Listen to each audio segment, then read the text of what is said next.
திருக்குறள்.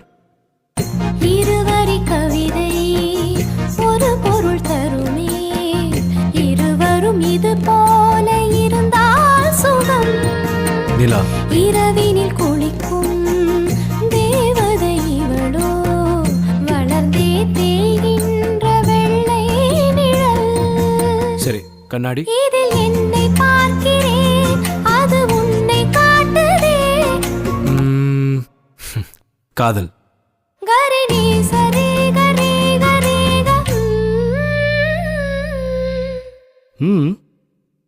நம் நான்கு கண்ணில் தோன்றுகின்ற ஒற்றை கனவடா. Wow, beautiful.